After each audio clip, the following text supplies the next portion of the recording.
Long time no see. I bet part of you thought I was pushing up daisies by now. No, just planting them. Anyway, been having a lot of problems with my plants this year. My gladiolas didn't do good at all this year. Of course, they're 5 years old, I guess, and I was told that after about that time that you need to start replacing them. I guess I need to start replacing them. Anyway, we're going to start out with, I wanted to show you, when I was taking plants outside, the cactus that Susie had sent me, that thing is growing so good, so well. One of the little round thingies broke off, and I took it and stuck it in some water. Now, this is just a couple of weeks ago, and look at this already. Look at the root on that little booger. And it's already growing a new top on it. Well, I got plans for this one. I'm going to be trying a new thing that I saw where you take I'll have to break that off, but you take a razor blade and cut it right down the middle, about 1/2 inch. And then where these little things are, where the stickers usually are, I wiped all these off so I didn't get them all in me. But you cut a little slice behind it, and then you take a Christmas or a Thanksgiving cactus, and you take 2 leaves and you shave the bottom off the bottom leaves, and you stick it down in these little cuts, and they adhere to it.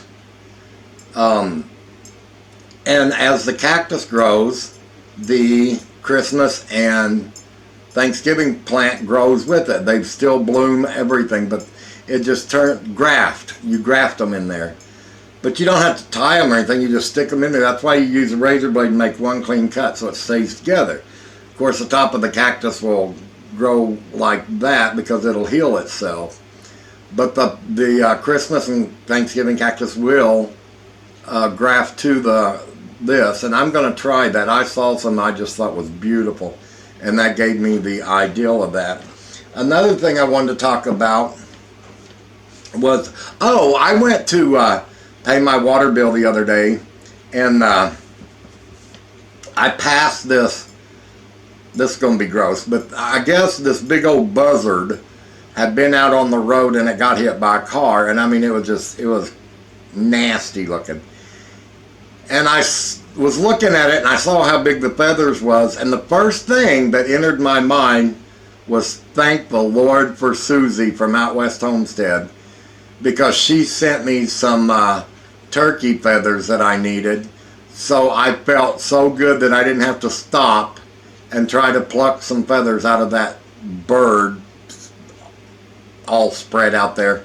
And it would just, I probably couldn't have done it anyway. I probably would have thrown it out. But these feathers that Susie sent me are just, look at these guys. These things are just absolutely beautiful. And I needed them for smudging.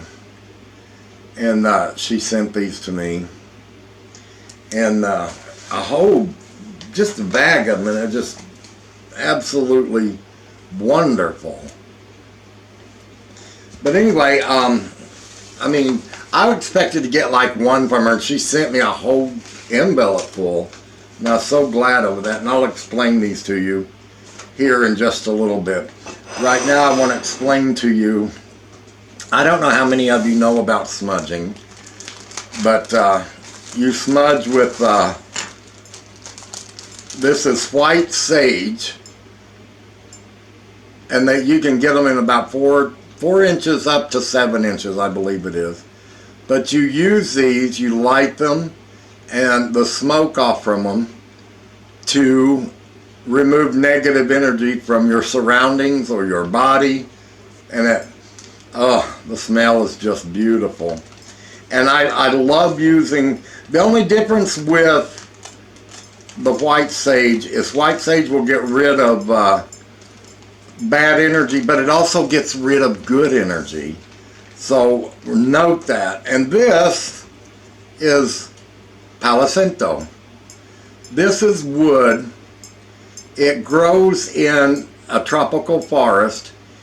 It's a dried up tropical forest in Ecuador. And what it is a tree called Palo Santo. It's against the law to cut these trees down. So once the tropical forest had dried up, they go out and hunt these trees that's fallen over, and they have to be on the ground at least a decade. And a decade's what, 10 years? I know that the Palo Santo has to be laying on the ground at least 9 years, but I think most people wait a decade, which is 10 years. But they have to, the longer they lay there, all the oil goes to the middle of the tree, and it has the most beautiful natural smell to it. And you also, and they consider this a magical wood. And these guys go out in the tropical, dried up tropical forest and look for these trees. And this is how they make their money, is they cut chunks out of trees and logs that's been laying on the ground for a decade, and cut them into these little strips, 4-inch strips, and they sell them like this. Now, the Palo Santo has the oil in it, and oh my gosh, it's better than any incense I've ever had. But anyway, the Palo Santo is also good for using to get rid of bad energy in your home, but it will not get rid of good energy. So you just light it, and then I just blow mine, let it go. Now, I'm using a terracotta flower pot tray because I don't have a big seashell that you're actually supposed to use. But what it is I use this because clay is a natural earth substance, and the pot represents earth, and the smoke from your Palo Santos or white sage represents fire. And you're actually supposed to use seashell to do this in, and that is supposedly to represent, the seashell will represent water, this represents fire, and you're supposed to put and you're supposed to put sand in it to put it out, and that represents earth.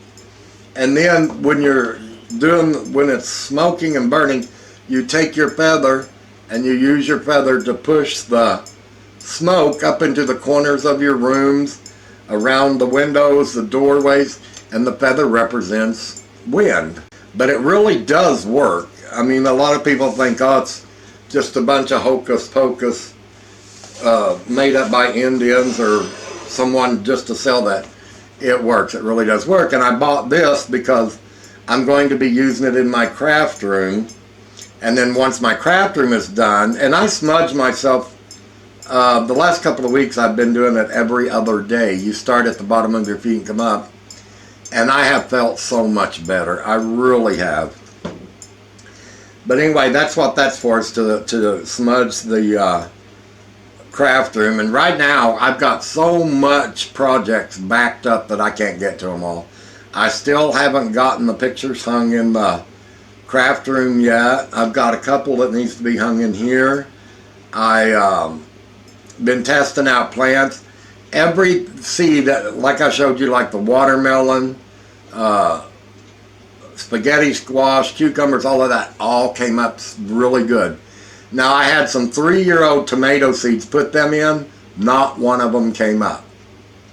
Everything else came up, but the tomato seeds that was only 3 years old did not come up.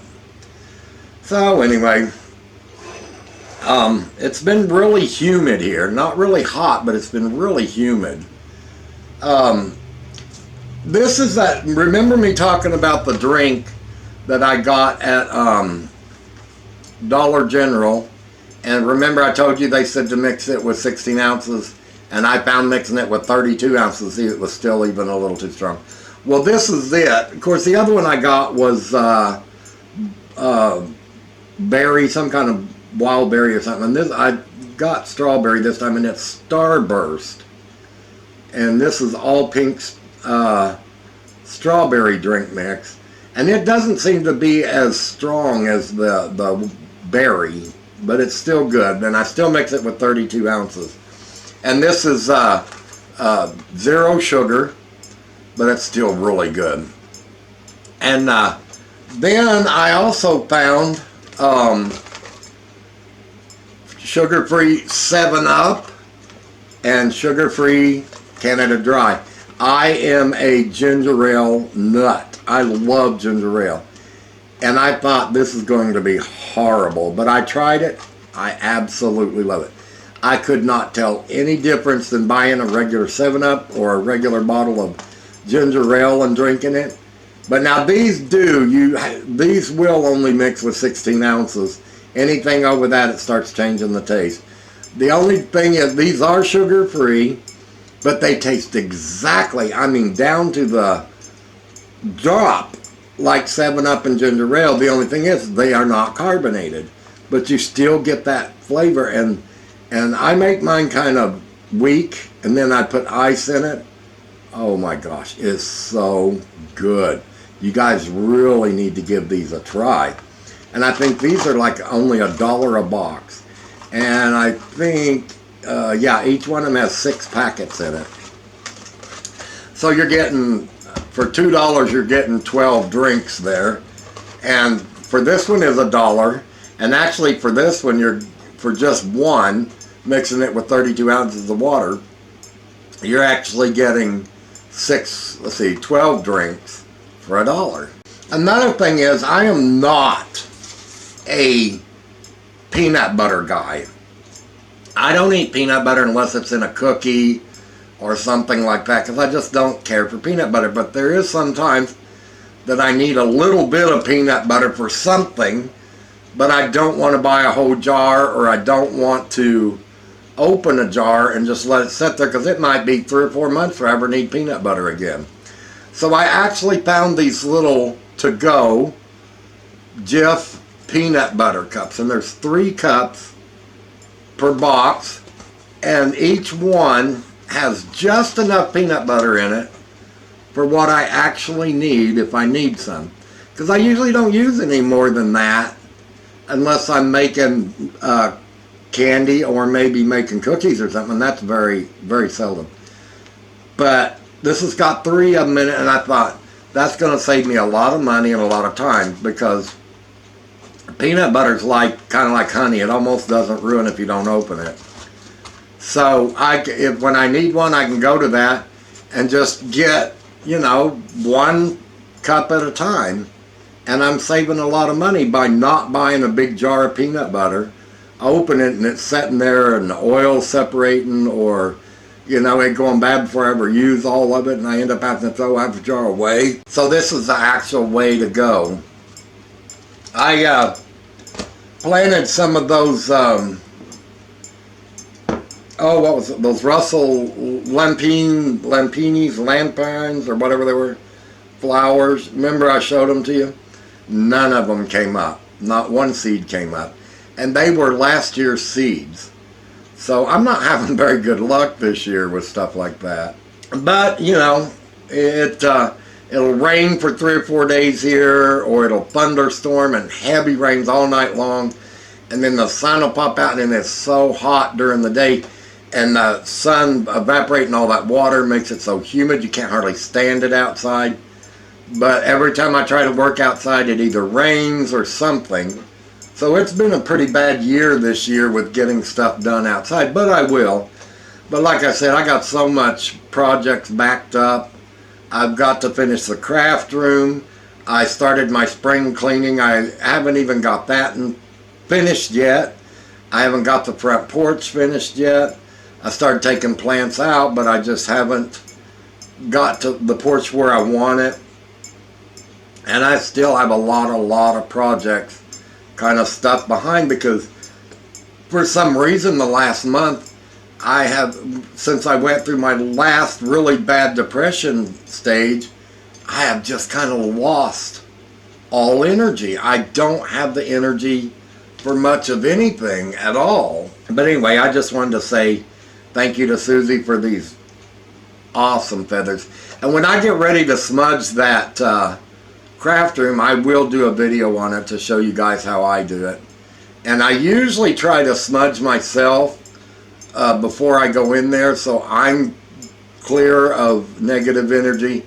And then once I do the room and clear it out, when I leave the room, I don't leave my negative energy in there if I have any on me. So I'll show you all of that stuff when we get to it. Anyway, just wanted to come by, say hi, and let you know what's going on, and have a quick little chat with you. And I still enjoying Steve and Nina's videos. I'm enjoying Nona Grace's videos. I'm watching all of you guys. Don't think I'm not there. I'm there. I'm watching you. Congratulations to Steve and Nina on the brand new lawnmower. They bought a really good one. They got a Cub Cadet. Those things last forever with very low maintenance. And it looks like Nona Grace got to go away for a while and go to a little, I think it was a baby shower maybe. It was a baby shower or something like that. But it looked like she had a lot of fun. It was either a wedding shower or a baby shower, but I was too busy watching her record everybody, and she did have a lot of fun, and I was so happy for her. Alright guys, I'm going to get up here and let you guys have a good night.